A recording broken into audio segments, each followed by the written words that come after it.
channel. I hope that you are having a blessed year. So, you want to know how to elope in Charleston. What, like it's hard?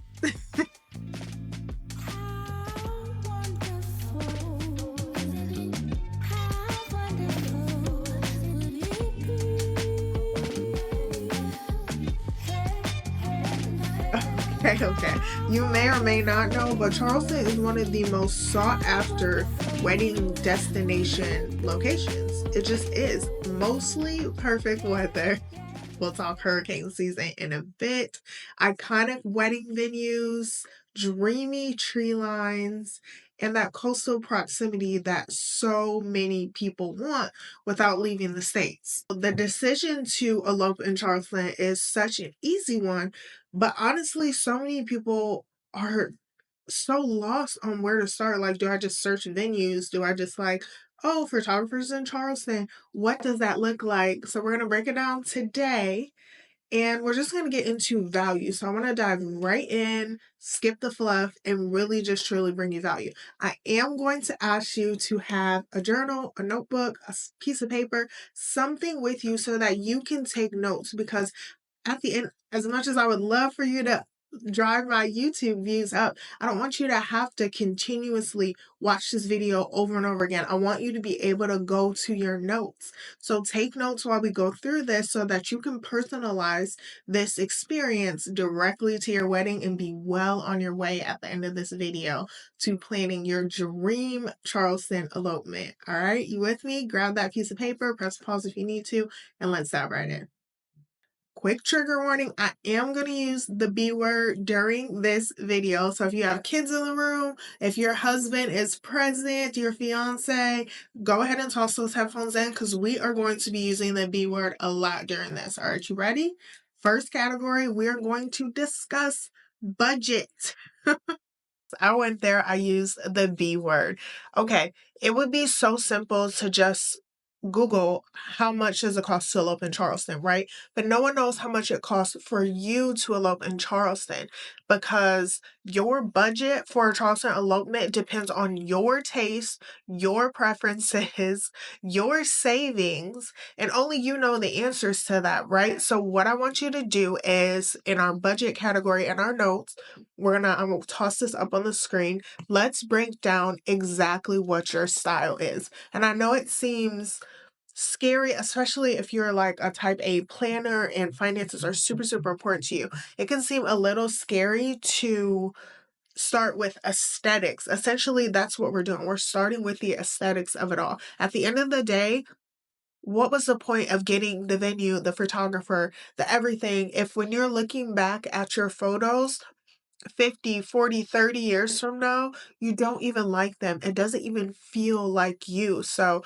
yes, you could just say, oh, well, I only have 10K to elope in Charleston, so I have to just look at these venues, so forth. But honestly, I do think that you can take your budget, take your aesthetics, take your dream that you have for what your elopement should look like, and then find little compromises from there. Little being the main word. If you want a grand ballroom wedding, then I wouldn't say, oh, your compromise is to get married in a barn, right? Like, that doesn't make sense at all. That does not correlate, and that's not your dream, okay? I'll give you an example. For our home, I grew up in the country, okay, y'all? I had no idea what an HOA was. I'm not used to subdivisions or any of that. Like, I grew up in the country. Our houses are very spaced out. You have acres behind your home. It just is what it is. You don't have to ask anybody's permission to put a shed up or do whatever you want. So one of my must-haves when we built our house was I wanted a big yard. If you know anything about subdivision life, you're probably laughing at me right now. Please stop. Because subdivisions do not typically allow for a ginormous country-style backyard. So my compromise, we picked the lot that we built our house on that backs up to an HOA space. So like just a larger space of a yard for our neighborhood. And then we decided not to get a fence. So while our yard isn't some ginormous country backyard like I grew up with, it does back up to an extra space that just further extends our backyard since we don't have a fence. That's the kind of compromise that I expect for you to be making for your dream elopement, not the ballroom to barnyard. And don't come for me, ladies. I would honestly probably choose the barnyard over that. So absolutely no shade there. Let's start with budget and aesthetics. So I'll toss up these notes on the board, but I'm just taking my personal preference, right? Because that'll just be easy. Some of my personal preference and some I just worked in for the exercise so that we can go through this, right? So to start, I'm going to start with my aesthetic keywords are going to be natural light, courtyard for cocktail hour. Greenery is going to be super, super important to me. I love earthy tones and textures and feel. I don't want to feel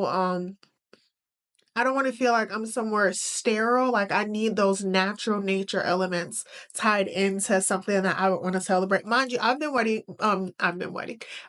married for 15 years in this August. So my wedding was so different than what I would do now. But I always say I would never redo it because at the end of the day, I got my man, my I do, and I got my fairy tale. So I wouldn't redo that first wedding, but of course, we want to celebrate our vows and just do things a little bit different. I was a broke college student. My husband was going through a layoff. Like, we would obviously get married way different than, not get married different. We would obviously celebrate, our ceremony, reception, all of that way different than those broke kids did back in their 20s. Okay. So natural light, courtyard is a must-have for me for cocktail hour. Greenery with a little bit of rustic elements tied into it. I don't like an overly elegant to where I feel like my guests can't like kick their shoes off or like toss on some Jordans or something. My kids love Nikes and Jordans and things like that. Like I want them to be able to kick their shoes off, toss on their Jordans and not feel like, oh, this place is too fancy for that. You know what I mean? For me specifically, and also if you hire me as your photographer, having a non-plantation venue location is a must. We do live in the South. We've had celebrities come here specifically for those grand plantation weddings. Love that for them. Not my style, not something that I or my brand just correlates with. A wedding and reception at the same location. Your girl's not trying to travel. We did that for our actual wedding.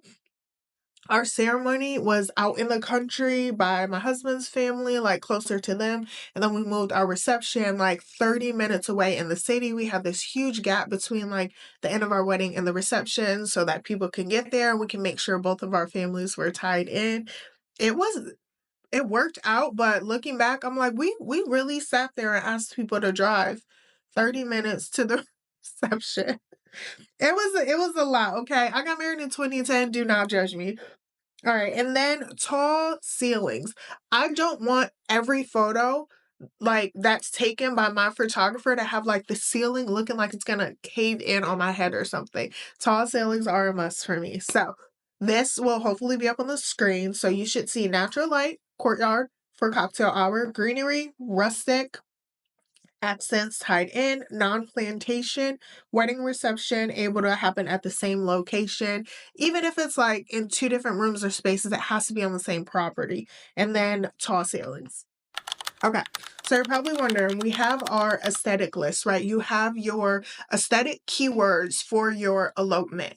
What does this have to do with budget? How do you actually start your search, right? So now that we have keywords, I want you to go in and I want you to put a star by the one that just sticks out the most important to you. Don't overthink it. We don't want to spend too much time on this. Just pick one. For me, I'm a photographer. Natural light trumps everything else on my aesthetic list. If the lighting is not good, sis, what are we doing? Why did we get this venue? And why have you shown me this option? Okay. So natural light. So what I want you to do is type in, you're going to go to your phone, computer, whatever your device is, and I want you to type in natural light wedding venues in Charleston, South Carolina. Now, there are going to be a bunch of websites that come up. There might be some blogs and things like that. Those are going to be very, very helpful. We're coming back to those. But first, I'm just going to go to I'm showing my age here, y'all, but the yellow pages, I'm going straight to the Google Maps business page where the reviews are, where the map is, things like that. So I'll show you what that looks like on the screen. So the first venue that comes up for me is the Cedar Room. If you follow me on Instagram or if you read my blog, you know that the Cedar Room is on there. This, because I know venues as a photographer, as someone in the wedding industry, would obviously be a top tier choice. What is important to me is the Cedar Room is surrounded by giant, I don't think it's floor to ceiling, but really surround natural windows that the light just floods into. And then at the back of the venue, there's these beautiful grand stairs that go down into a courtyard where you can have your reception. You don't know that, right? But I do. So what I would do is I would see the Cedar Room. And I'm going to click on that. And the first thing I'm going to go to is the photos. Okay.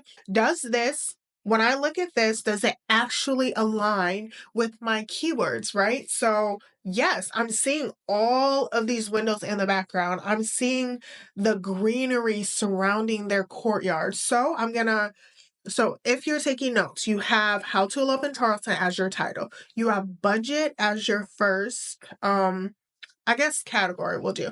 And then under budget, your subcategory is going to be aesthetic because that ties into what you want to pay for. Don't you want to pay for something that makes you feel good, that looks good, that is something that resonates with you? I do. So we've got budget, category, subcategory, we've got aesthetics. I'm going to draw a line down, and then next to my aesthetics, I'm going to put venues that align with that. So the Cedar Room check is going right on there, okay? Next, I'm going to butcher the way you say this. I think it's Lowndes Grove. Now, to my knowledge, I don't know if this one is on a plantation or not. So what I would do is just open up a new tab, copy and paste the name of this venue. Like I said, I'm going to butcher it. It's Lowndes Groves. So I'm going to type in that location, that venue name, and then put location under, right? So quick click on their website. Just tells me it's a one of a kind.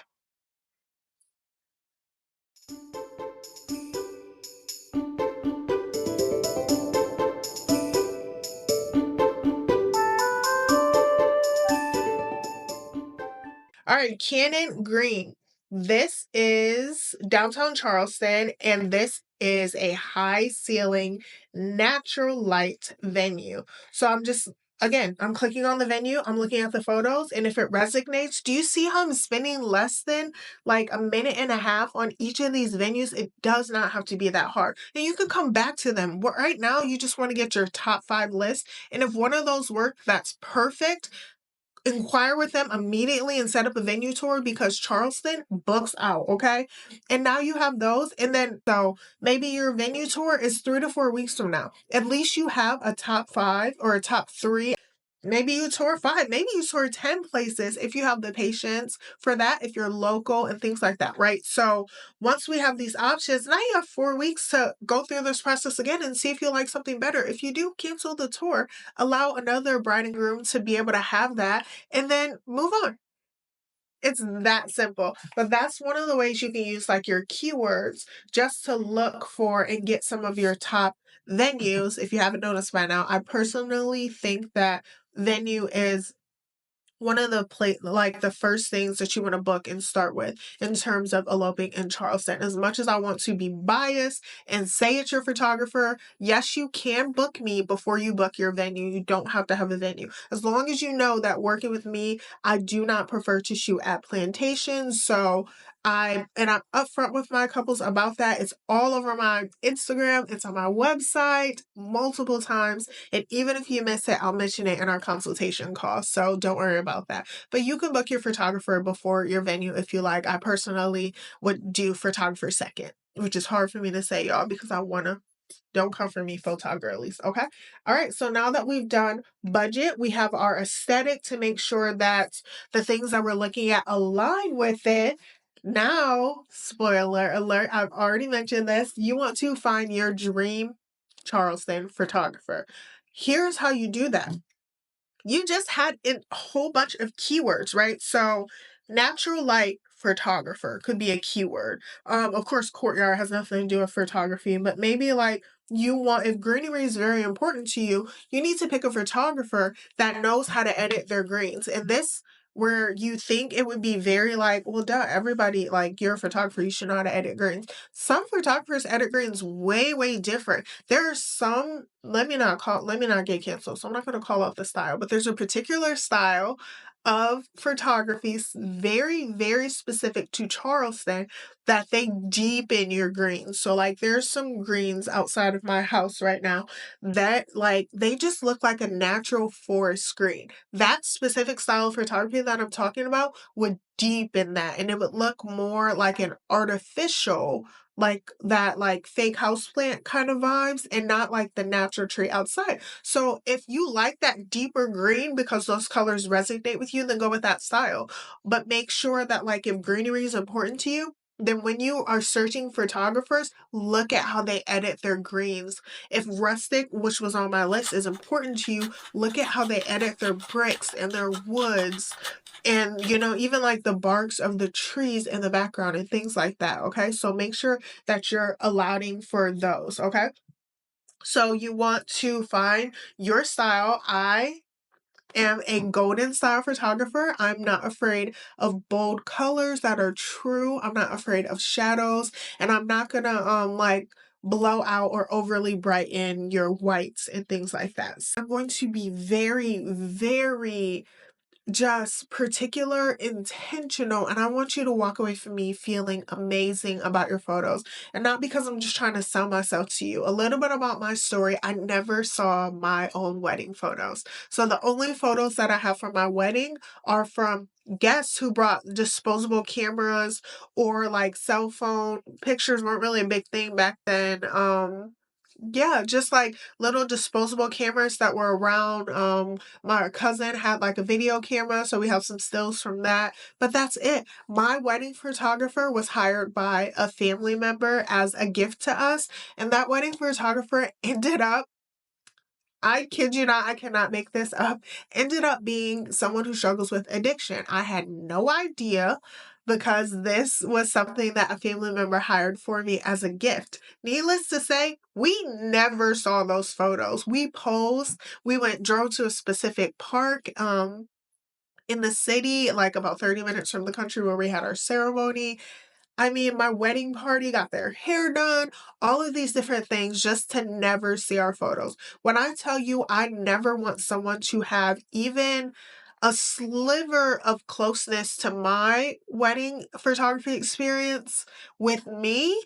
Absolutely not. It would break my heart, let alone break yours. So I am here to support you, to learn you, to not treat you like a conveyor belt of clients. I have questionnaires. That's why I require a consultation. I know it's hard. Some people don't want to jump on a call, but I don't want to be a stranger when I show up for your wedding day. I want to be like, hey girl, how's your niece? How's your nephew do in the award show? How's grandma doing? Oh, hey, there's your mom. Did she pick the purple dress that we talked about?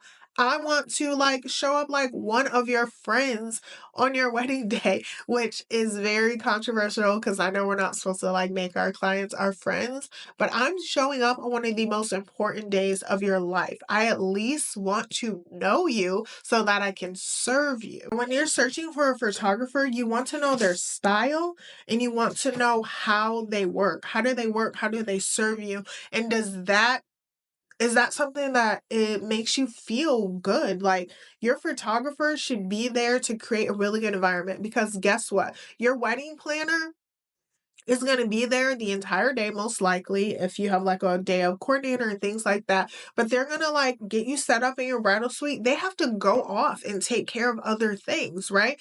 I'm your photographer. I literally stalk you the entire day. You're getting ready photos, I'm there. Your first look or first touch, I'm there. You're lining up and getting ready for your ceremony, I'm there. Your ceremony, your post ceremony, your family photos, your first dance. I'm there until I take my 30-minute eating break.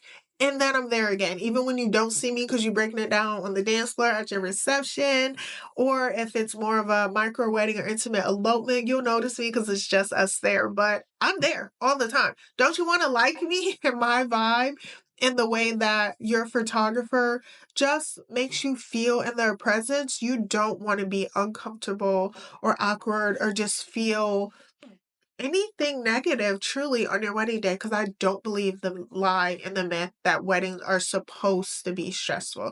That's not a truth that I subscribe to. Okay, let's take a quick pause here because one thing that I did not go over is when we're in the budget category and we're looking for these venues, right? Now you have, hopefully before this started, you have that number that you want to spend on your Charleston elopement, right? So now that you're finding the venues and what your dream venue would look like, take that chunk of money for, I always say aim big when you're doing your, right? Like if I booked the most expensive elopement on my list, elopement venue on my list, what would that look like? So on a, maybe on the back of your notes or on a separate sheet of paper can be your full, like, the numbers game, right? I always think numbers should go on a separate sheet because numbers are a buzzkill, honestly. If you're talking about your dreams, your aesthetics, and all of that, and then you got numbers right next to it, it's like you can't even focus on the words and your true vision. So let's put that on a different sheet of paper, okay? So again, like, maybe you started with 10K. That's not what I think you should start with. It's just a number. It honestly might be more than that. It could be less than that. It just depends on your style. So 10K, your venues, 2, right? So then subtract that, and then now you have 8 left over for your photographer, florals, if that's important to you, and all those other things. There are some again, this is 10 is just a quick number, okay? Do not get your hopes up that your Charleston elopement might only cost $10,000, okay? Because there's a florist somewhere watching this and she's cracking up laughing, or they're cracking up laughing, okay? This is just a number that's easy to subtract from, okay? So you have that number, now you have what's left over for your photographer. So I love a good, dreamy, golden, warm edit. So I would want to search for warm style photographers, Charleston, South Carolina, or golden photographers, Charleston, South Carolina, something like that. And honestly, let's get into the nitty gritty of it. I know we all start somewhere. It's so easy to want to just go to a Facebook group and type in, need an elopement photographer for August 1st of this year, right? That'd be so easy. But in our Charleston photographer groups, there are so many unlicensed amateurs. Again, we all started there. However, do you know that almost every single venue in Charleston will require your photographer to be licensed and insured? And some will require them to be insured up to a certain amount. The way you can do that, if somebody answers your inquiry, if you've already made this, I don't even want to call it mistake, this oops, and you have so many people responding, then just go to the Charleston government business website and type in their name or type in their business name and see if they're registered. That matters. Make sure that you have a contract at all times. Guess who didn't have a contract for her wedding and did not get to sue or go against anything because I had a family member like gift us our photographer and I didn't double check that they had a contract or anything like that. So I don't have my wedding photos. Nothing can be done about that. You want your photographer to be licensed, to be insured, and to have a contract. My contract obviously protects me, but it protects you as well. So that contract should not be one-sided.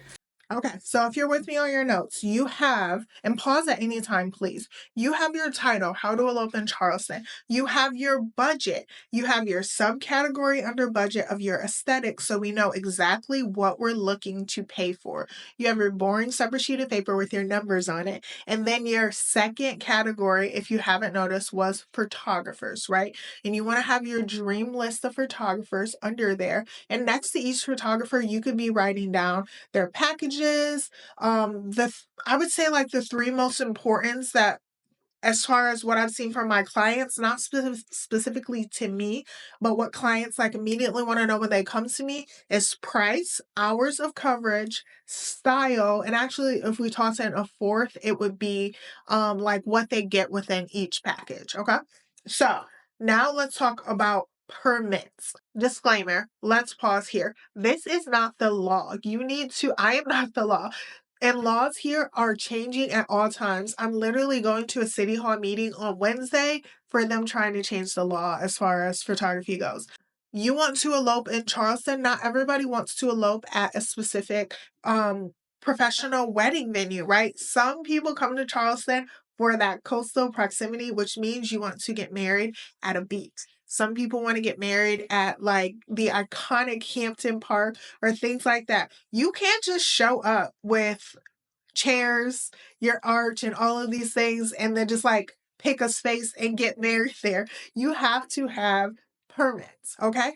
Each vicinity in Charleston, for myself as a photographer here, it's so expensive, to be honest. If you're just starting out and you're watching this, please hit my DMs. I am community over competition, and I will help you with any questions that I can that you have to help you get your business started. But I have to have a license for every single vicinity. Somerville, I have to have a Somerville license. Charleston, I have to have a Charleston license. I Example, one of our beaches here is Isle of Palms. That beach is in Charleston County, I believe, and I have to have a Charleston County license as well as an Isle of Palm beach license because it's like a different vicinity. So I've been approached by beach patrol and police officers while shooting clients on the beach that are like, hey, I'm going to borrow your photographer for just a second. Could you come over here, ma'am? We need to see your license so that you can prove you're a licensed photographer. Imagine that happening at your wedding and your photographer or you can't produce that permit, can't produce that license. They're expensive, annoying, but they're pretty easy to get, okay? I do know that Edisto Beach, which is right outside of Charleston, I believe Edisto is like at a point it was under 50 people total, like you, your guests, including your vendors, everything, and no glass. I don't think you needed a permit, but it has to be like just always double check. Where do you go to double check? You want to go to their city government site. You don't want to take some bride's word who, oh yeah, I got married and this is all you need on Facebook. Because are you going to tell that city official, that officer, that whomever, mind you, they're not going to stop your wedding ceremony. But maybe if they see you setting up chairs, they'll just come by and ask a quick question and then be gone.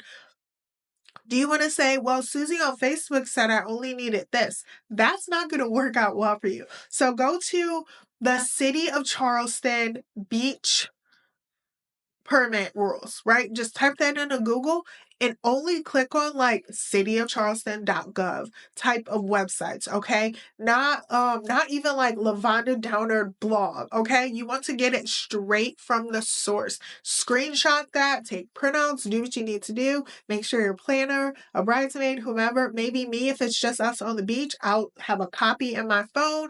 That way, if like we're walking, doing sunset photos, someone comes by, I could just be like, here's this date, boom, boom, boom. 20 seconds later, we're right back to shooting. But make sure that those permits come exactly from those government websites, okay? So decide where you want to get married if it's outside of a venue and make sure all of your permits are set. You just want to have a stress-free ceremony. And I've had people try to like sneak at the Airbnbs and do their own little thing. But do you want to be worried on your wedding day? Like, say, an officer is just like walking by. Do you want to be like heart beating? The only thing that should raise your heart rate is honestly just the excitement of your partner. Let's just do it legally and just decrease the amount of stress that could happen on your wedding day, okay? you. Now I know there's someone somewhere that's like, oh, now she finally wants to get to a planner. Yeah, that should have been okay. But honestly, there are so many photographers, cough, cough, wink, wink, that will have a recommended vendor list for you. So if you've got your wedding down, your venue, your elopement venue, and you've got your elopement photographer, one of those two vendors is going to have a preferred vendor list for you or a recommended vendor list for you. I always roll out my Charleston Weddings and Elopements guide to my brand new clients right after booking. That'll land in your inbox. At the back of that guide, there is a full vendor recommendation list. So that cuts out so much of the search for you. So if you need a planner, that's on there. If you need some DJs, that's on there. If you need the a florist, that's on there. If you need apparel, so you need somebody who can design a custom suit or dress fittings, all of that things, those are on there. Caterers, plant-based caterers at that, Black-owned vendors, Hispanic-owned vendors. I have some vendors on there that are bilingual. So make your vendors do the work for you. I've likely been to way more weddings than you. If you've been to more weddings than me and you're not a wedding vendor, tell me how you're making friends. That's incredible. But I likely have more of an experience in the wedding industry than you. So just on our consultation call, say, hey, I want a DJ that will allow me to have like a curated playlist and then like take that, build on it, do his own thing, but maybe I have like 10 must-have songs, or that will listen to me when I say, I don't know why y'all hate this song so much, but there are brides who are like, absolutely under no circumstances play the Cupid Shuffle. And I'm like, what did the Cupid Shuffle ever do to y'all? But a DJ that will listen to that, I got you. I have that curated list for you.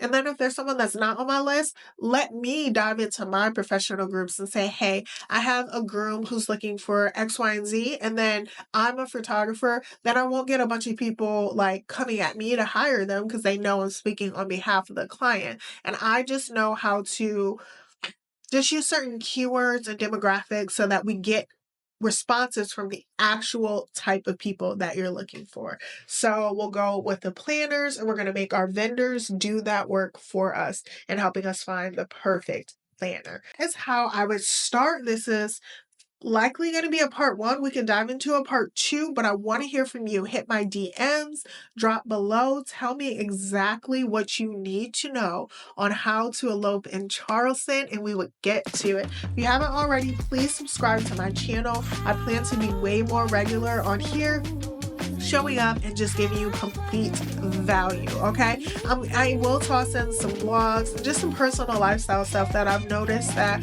a lot of you on Instagram just want to see more of and like longer videos and extent of. I will share that, but I am always going to show up here authentic to me and here to provide you guys value. So comment below on what you need or want to know more about eloping in Charleston, and hit my DMs with any questions because it doesn't have to end here, all right? Let's go. I can't wait to continue on, and I hope you guys have an amazing, incredible year, and good luck on your Charleston elopement.